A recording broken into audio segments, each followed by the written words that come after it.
Boom, here we are, we're live. Hey, what's up, wrestling world? We got our 2 o'clock show on here. We have another amazing wrestling mind in our country.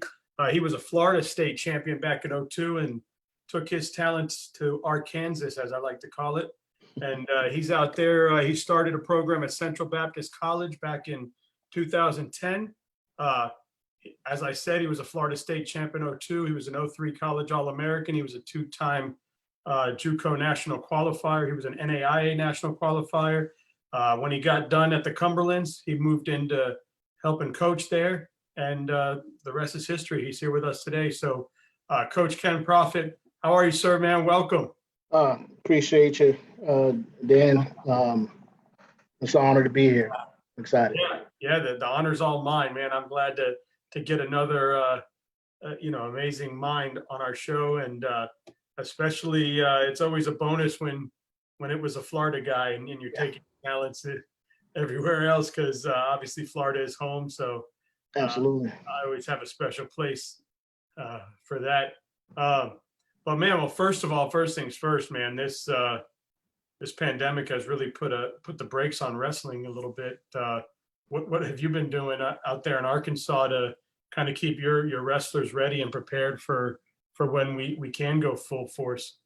Well, on the recruiting end, it's been different. Not being able to travel, they kind of cut our traveling once they really started hitting. So had to get kind of innovative on the recruiting end. You know, it's one thing to talk to a kid, it's a different thing to actually walk to their house, sit down, and talk to mom and dad, and actually see me, or being able to bring them on campus, because our campus are also closed as well, to having to do a lot of video chatting. Virtual tours and stuff like that. You had to kind of get innovative and creative in that aspect. We have guys that actually stay here during the summer to train. They were itching. They were, Coach, can we come to the rest center? Unfortunately, you can't, man. You can't work out. School's got to still shut down. So they were, finding ways to do it. They weren't inside the center, but it was outside the center. We know we have our tractor tires and stuff out here. So they're flipping the tires, doing what they need to do, doing rotative type workouts. And then finally, when the gyms start opening up again, they're in the weight room. So they figured out a way to get their workouts in. Some MMA gyms are starting to open up. So some of the guys are going there to do MMA workouts and cross-training workouts when they're able to. And then I think 2.5 weeks ago, we've been able to open our doors for volunteer workouts here at the center. So our guys are coming in now, and they're still in decent shape. I'm kind of surprised. They're out. They've been out there running, doing what they're supposed to do. So I think we're blessed in that aspect that these guys, they bought into what we got going on here, and they found a way. Nice. Well, man, good for you. First things first. I mean, I know. Florida kid growing up in West Palm Beach, going to PBG, and then taking your talents out of state, did the JUCO scene, and then moved on to NAIA. Yeah. And then you decided to go out to Arkansas and let's just go start a wrestling program at a local college out there. So talk about the struggles of starting a program, but how you've grown it to where it is today.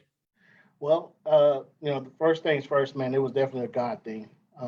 This was what I prayed for coming out of grad school. I didn't want to start a program that I was already existing, simply because I didn't want to have to fill another coach's shoes or have to fix another coach's issues. So when I found out about CBC starting a program here, I was in my last year of grad school, finishing up my master's, and it was definitely a God thing.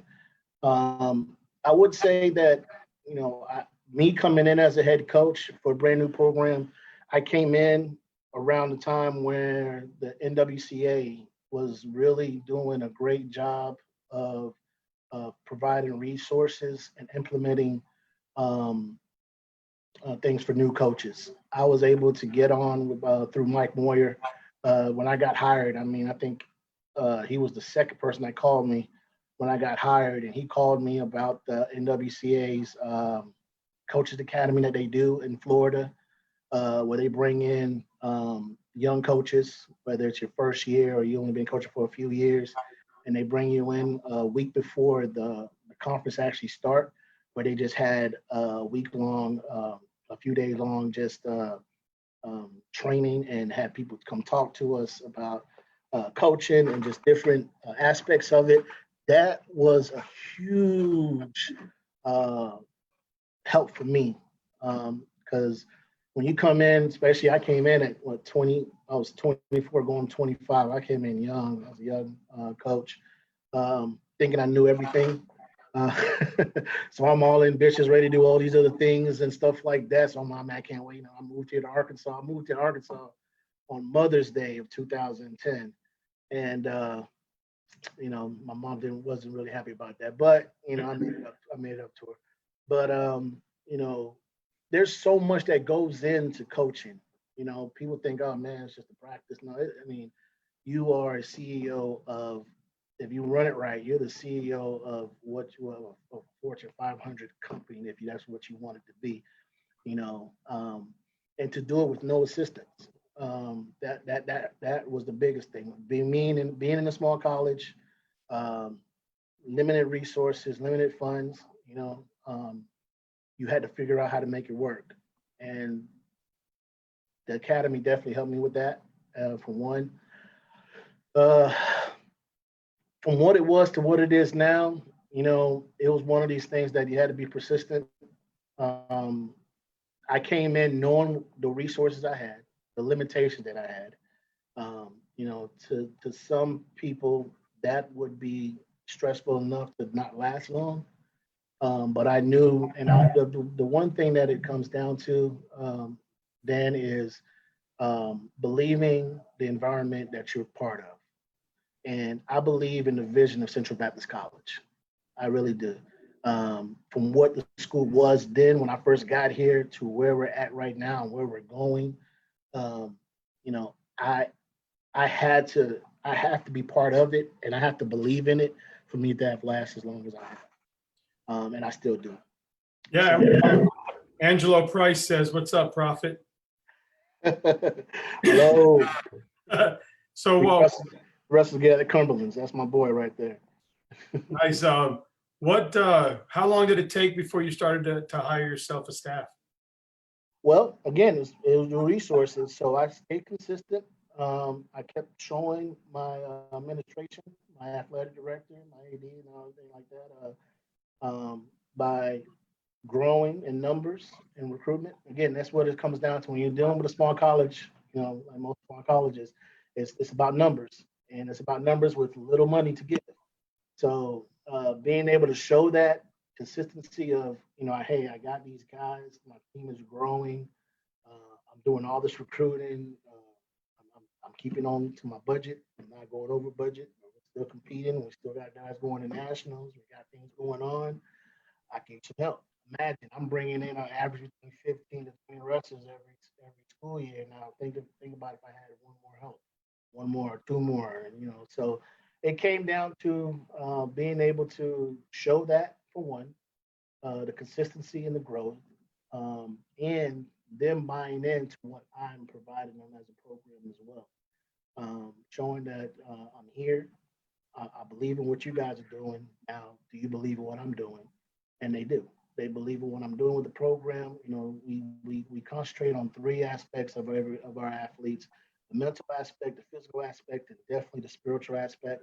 I've grown spiritually here since I've been here, and being able to show that and implement that in all my athletes, and as we grow as a team, and it plugs in what they're doing as a college, it pushes them and say, okay, hey, we need to find this guy some more help. And little by little, I was able to get my first stipend from my first assistant coach. And my first year, I went cheap with it. I split my stipend to get two of my former graduates to come help me out.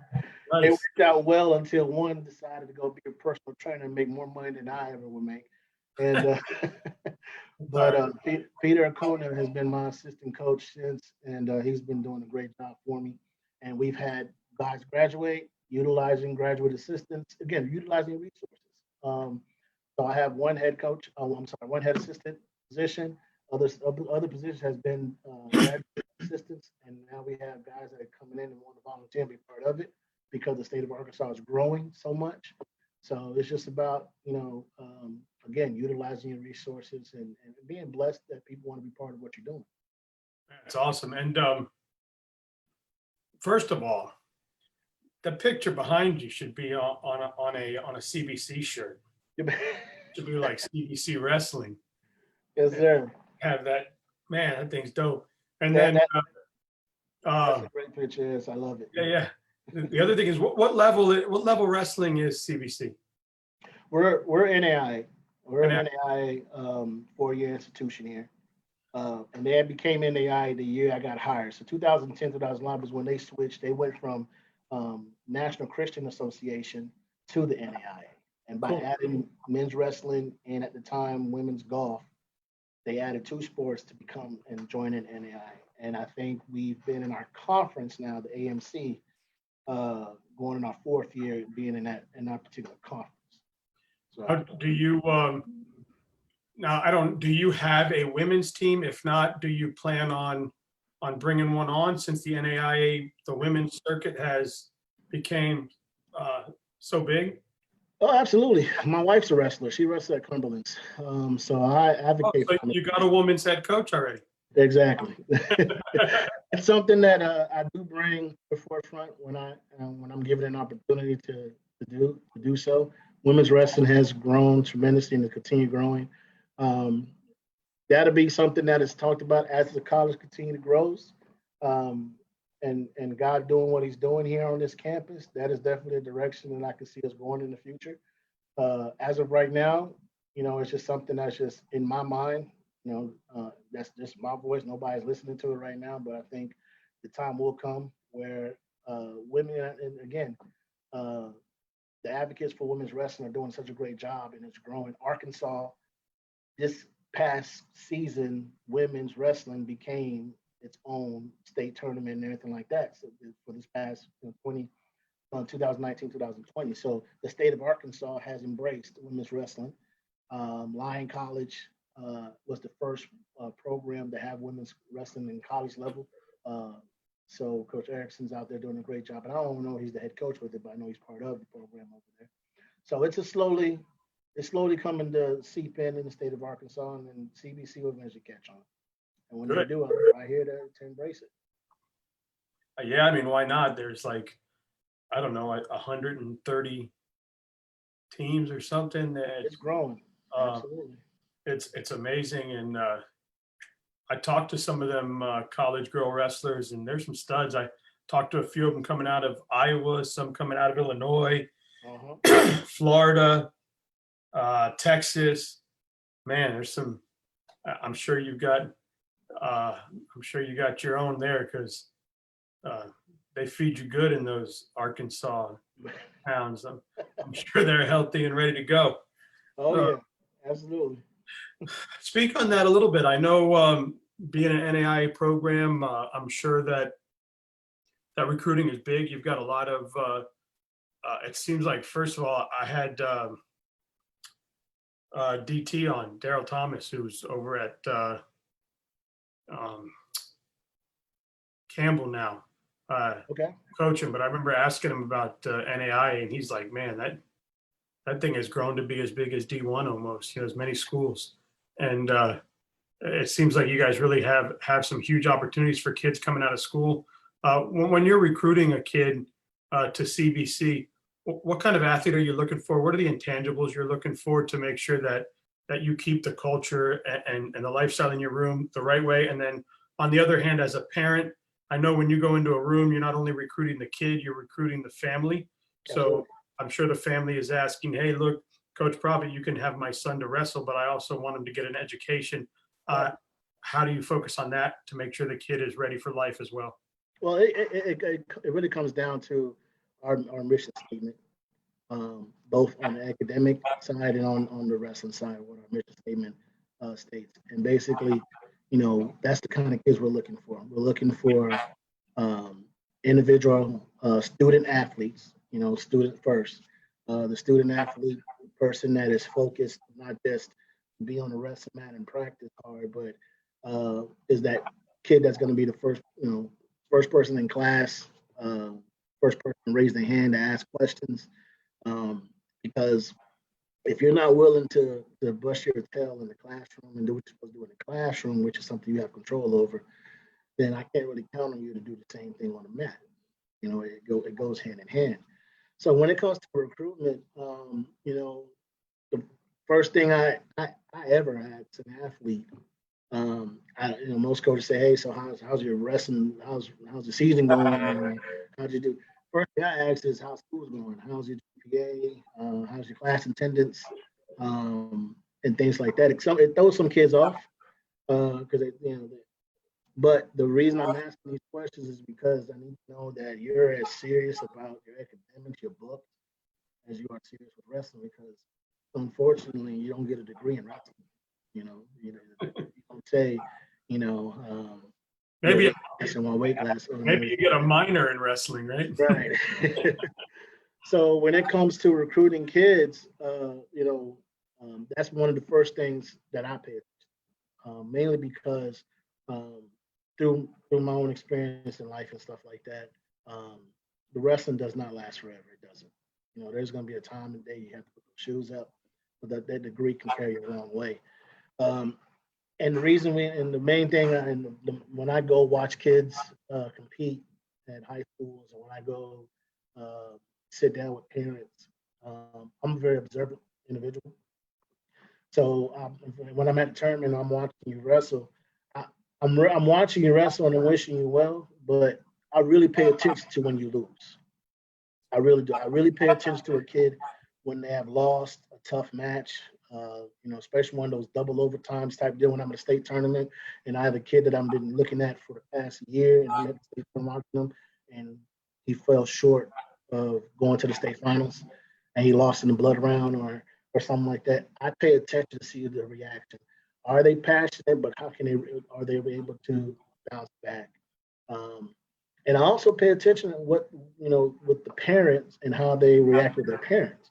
I've literally crossed the kid out of my recruiting list because, again, the kid don't know I'm there, but I hear him, cussing up a storm and talking crazy to mom and dad and telling them to, F off and all this other stuff. And I'm like, yeah, your attitude is jacked up, man. You're not going to make it in the college level because in the college level, you have to prepare yourself for instant loss. As soon as you lose, you have to bounce back from that because if you can't bounce back from that loss, then you're going to dwell on it. You're just going to lose your next match, and then you become a bill. You go 0-2 in a tournament. Now you're just kind of like, well, why can't you? You're mentally immature to handle the pressure of this sport at this level. Especially when I'm recruiting a freshman. So paying attention to their demeanor, paying attention to their attitude, on the mat, how they carry themselves from a loss, how they carry themselves from a win. It's one thing to break records and be a 4-time state champ or be a state champion and you're excited. It's another thing to win your first match and acting crazy like you just won the national championship. You know what I'm saying? That to me is like, all right, so you got some growing up to do there. And I'll continue paying attention to you. But again, it all comes down to attitude. But those are the core values that we look for. Are they mature enough? Are they serious with their academics? How do they treat their parents? Are they respectful to their coach? Are they coachable? Can they handle the pressure that college wrestling? We put pressure on these guys in this room from the gate. I'd rather lose a kid during preseason than have a kid, milking it somewhere in the corner, and all of a sudden, when it comes down to it, and we really need you, all of a sudden you can't bear that kind of pressure, and you've been a waste of time. So we pay attention to all that on the recruiting side, family dynamic, attitude, focus, maturity level, and from there we kind of put it together. Like, yep, this kid fits who we're looking for. We definitely can, and again, I tell anybody, I can teach anybody how to wrestle. That's one thing that I, not to be cocky or arrogant about it, but when it comes to the sport of wrestling, I can teach you how to wrestle.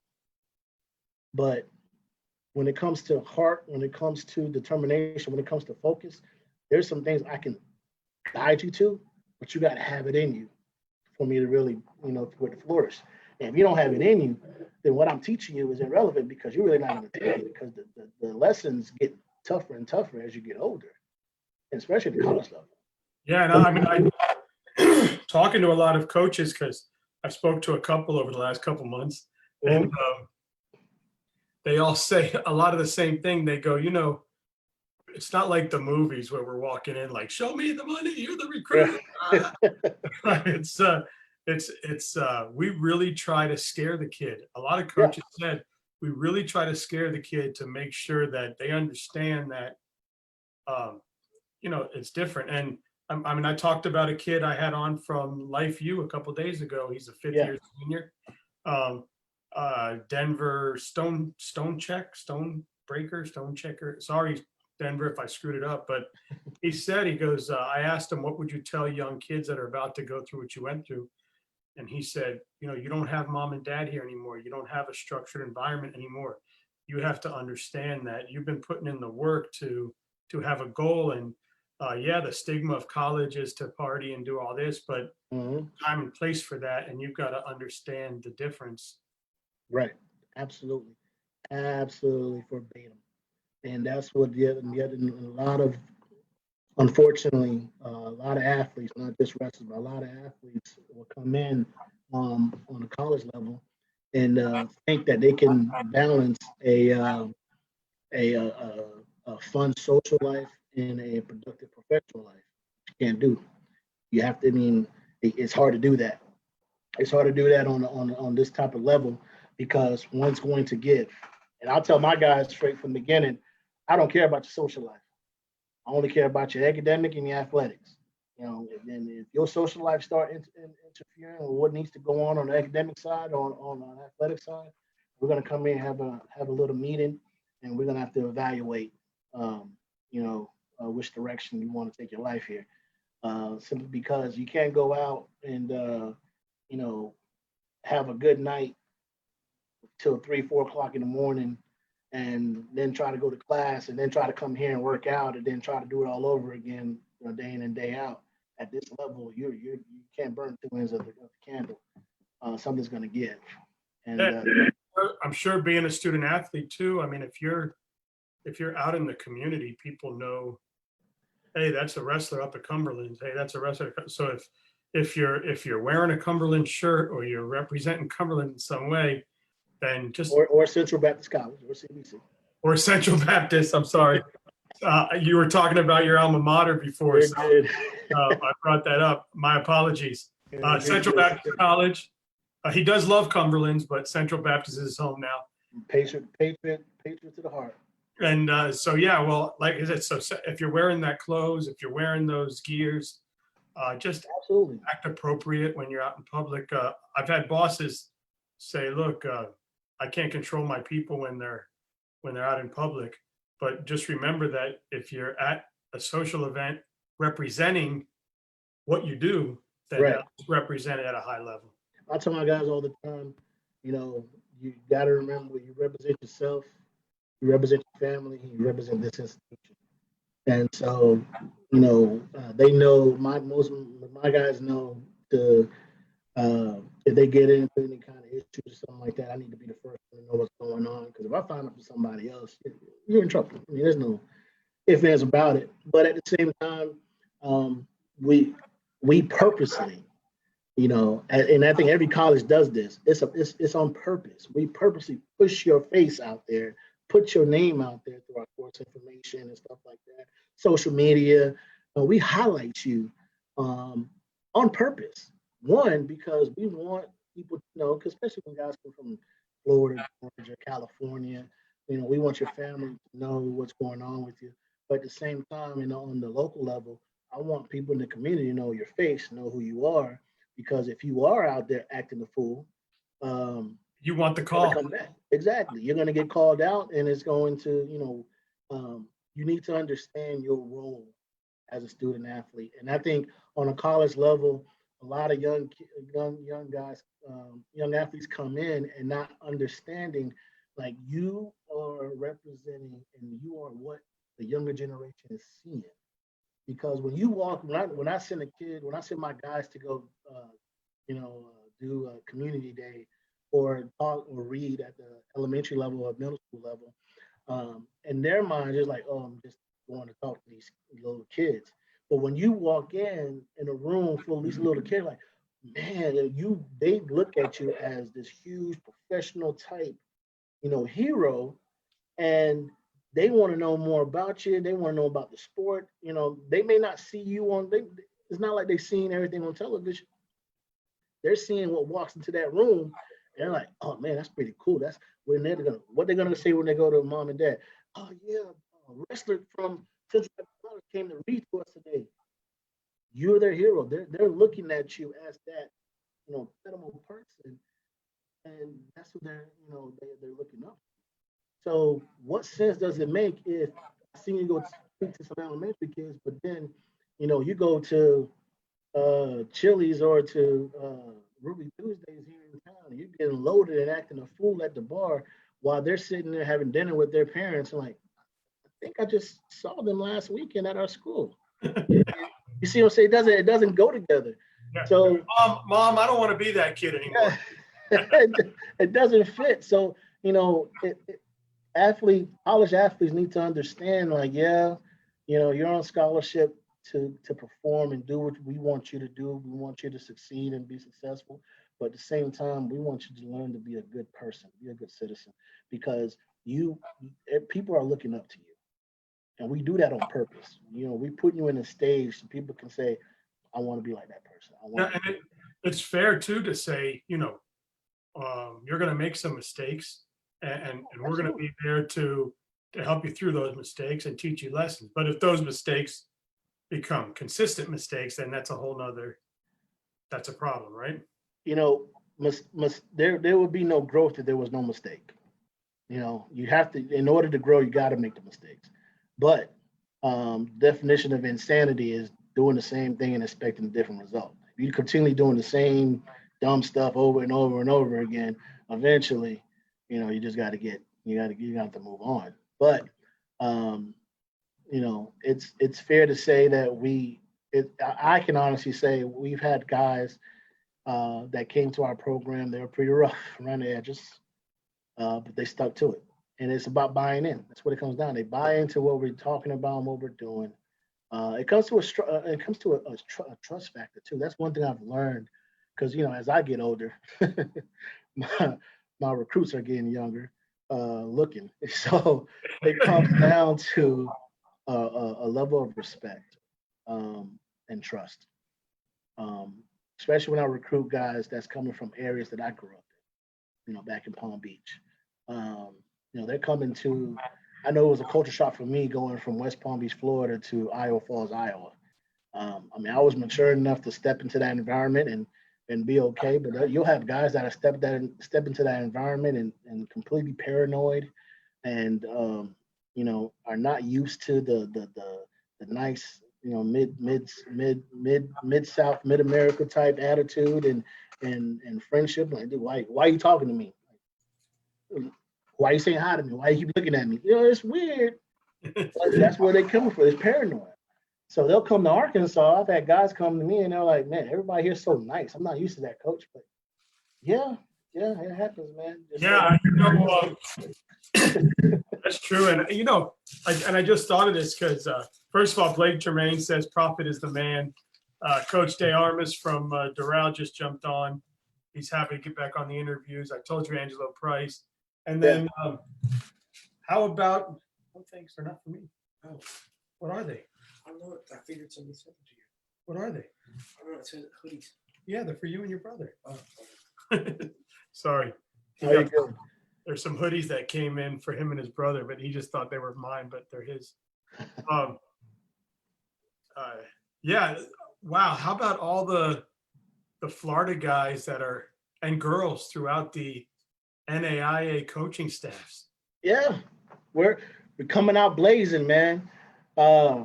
I love it. I love it. You know, to be part of it and be one of them is awesome. You know, to see guys that I competed or saw compete when I was in high school, or saw and been part of the college level.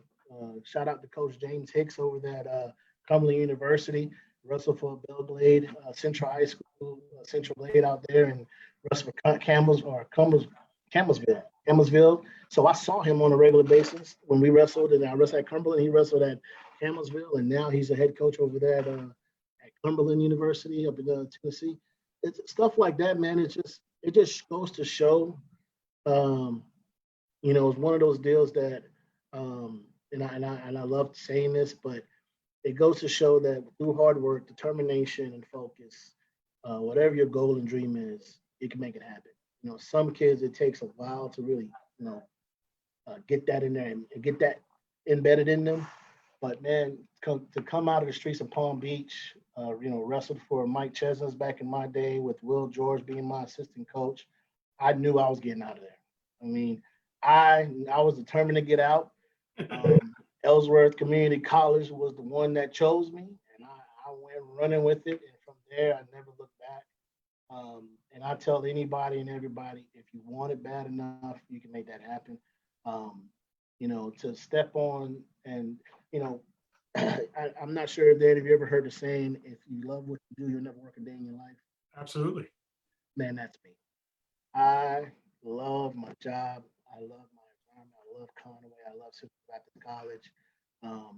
And it's not just the environment, but being able to watch these guys grow, man. That is the pleasure I get out. Now, we haven't had a national champ yet. We haven't had All-American. Every coach wants that. Every coach pushing for that. But to be able to watch these guys come in as freshmen, go from immature hotheads or hard-headed knuckleheads to mature, focused, career-driven fathers, husbands, and stuff now, man, that in itself is a national title for me. And you've been there long enough now where I'm sure you're having guys come back to the rooms now, and you're getting to see guys go off and become whatever they're going to become in life. Yeah. What's funny is I have some guys that's been just never left.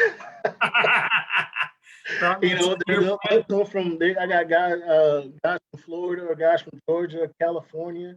They love it here in Arkansas so much they just never leave. You know, they're still here, got careers and stuff like that. So it's awesome.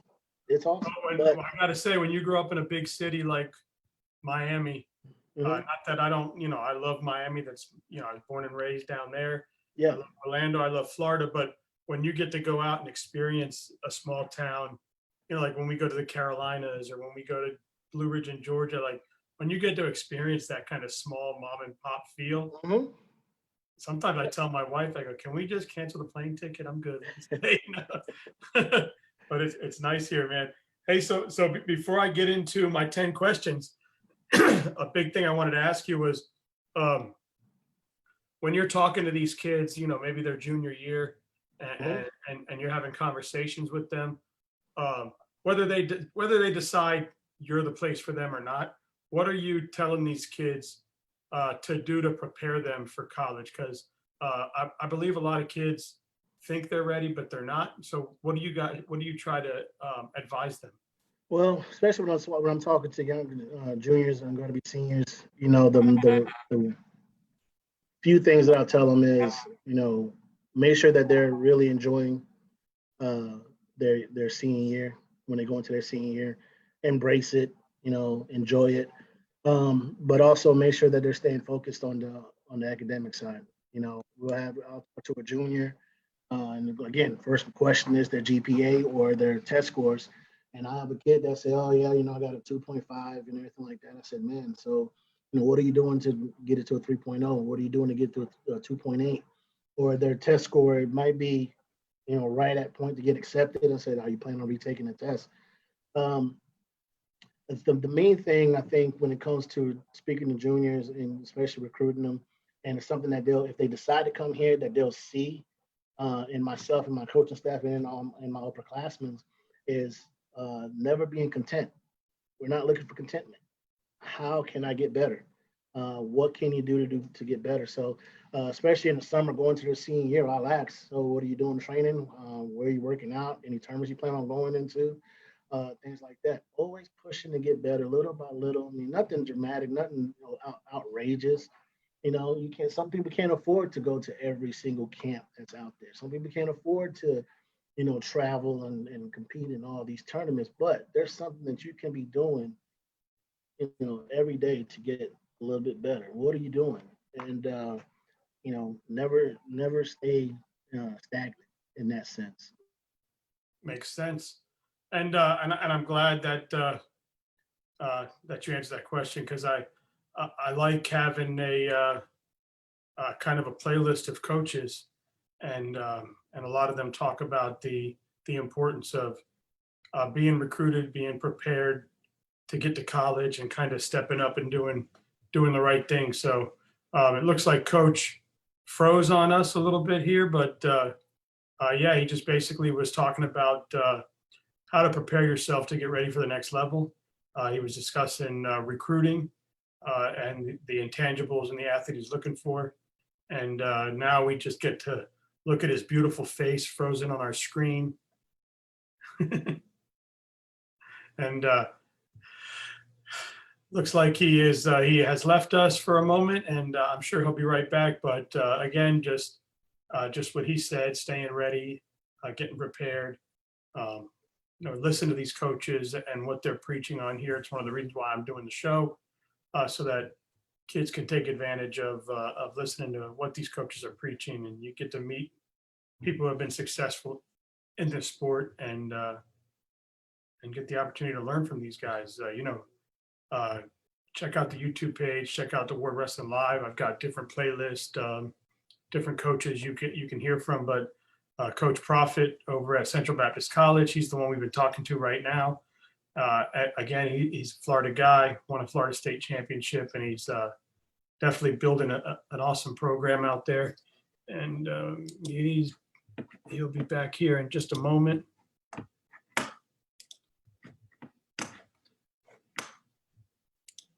There he is.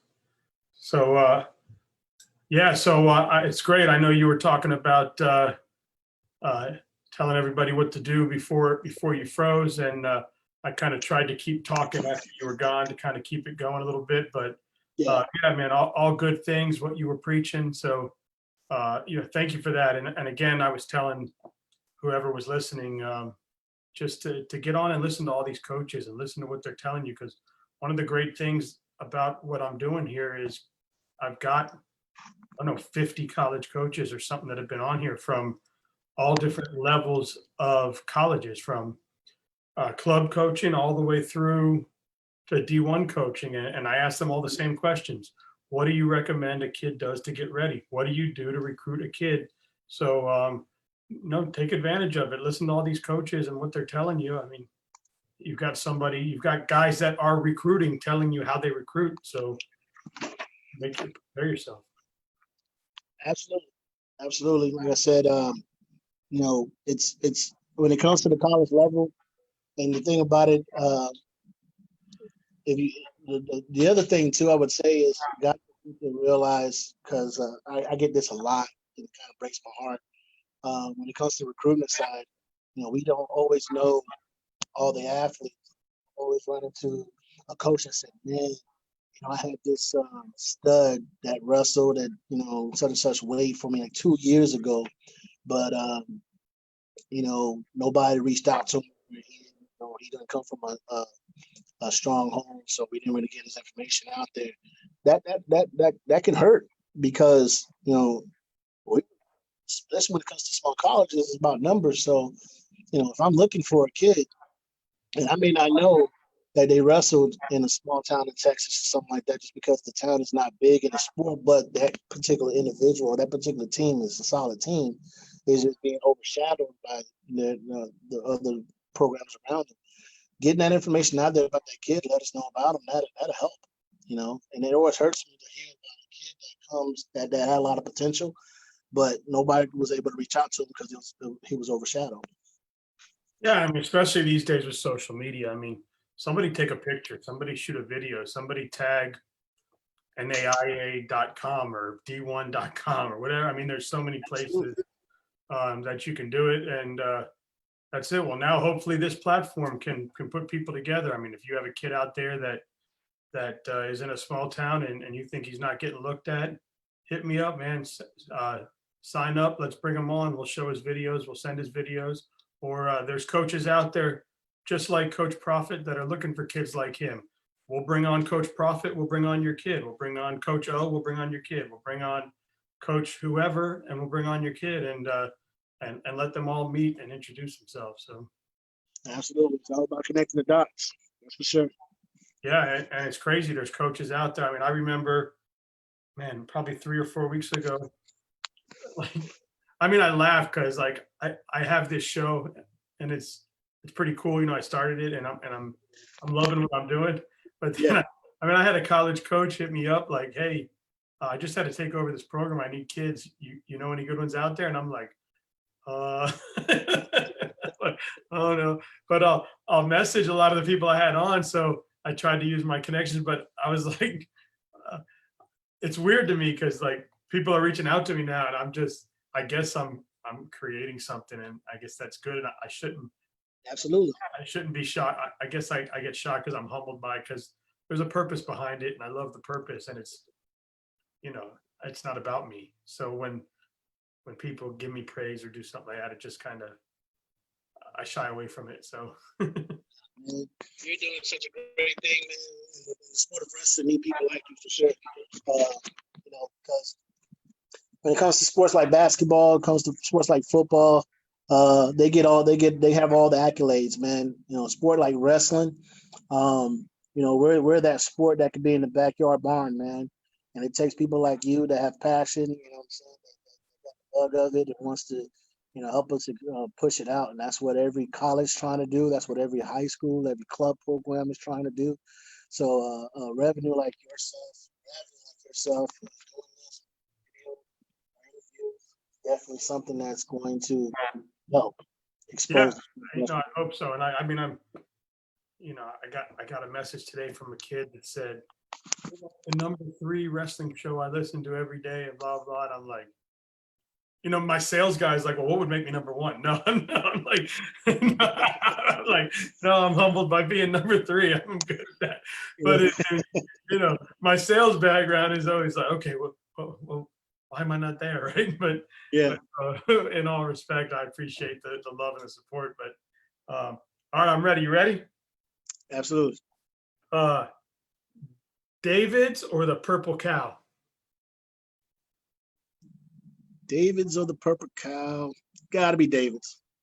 All right. Gotta be David's, yep. The Buffalo National River or Hot Springs National Park? Hot Spring National Park, only because that's where me and my wife spent our honeymoon. Oh, nice. It was great. It seems like a pretty cool place.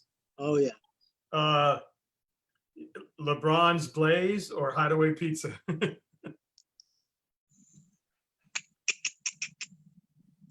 would go Hideaway. Blaze is pretty cool though. I've been to one of those down here. It's interesting, but I still like yeah, that homemade Italian pie. you know, it's just pizza.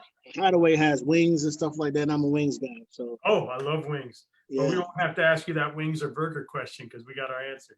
There you go. The Crystal Bridge Museum of Art or the Air Museum?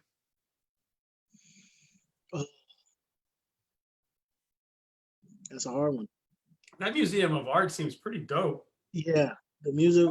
There's like these crystal They bridges. both have their good qualities. That's the crazy thing about it. Well, so- push. I would say Air Museum if I had to make a choice. Air Museum. Hog Pen or Fat Daddies? You get local around me, man. Hog Pen. Yes. They're both good, huh? They're both good, but the Hog Pen got them. Blanchard Spring Caverns or Monmouth Springs? Lamar Springs. Colton's or Mike's Place? I'm gonna say Mike Place because I know the owner very well. Just in case he hears it, I don't right? want him to look at this and say, "Oh, Yeah, you don't want to be like, yo, what's in my food? exactly." All right. The Crown Chapel or the Crater of Diamonds? Chapel, because the Cradle of Diamonds is cool, but it's definitely a chapel. All right. Tios or La Huertas? Órale. Tios. All right, and here's the Tios. big one. That to me, the best California burrito. Here's the big one. The Arkansas Razorbacks or the U? Always the U. Never forget where I Always come the from. U. Come on now. Always the U. I got the U on my arm. Yeah, man. Hey, and here's the thing. I might have been in Arkansas for 10 years, but everybody that knows me. I had the U, baby. I was hoping you didn't say the Razorbacks. Got to bring you back to the Oh, Cape. man, anytime, Dan. I appreciate you reaching out to me, man. Love what you're doing. Keep doing what you're doing, man, for sure. Absolutely. And Thank you so next time much. I'm in Florida, I got family in Orlando, man. I'm gonna stop by. For Let's sure. do it, man. I can't wait to meet you in person. And thank you, man. And it's still all Appreciate about you. you, baby. Yes, sir. All right.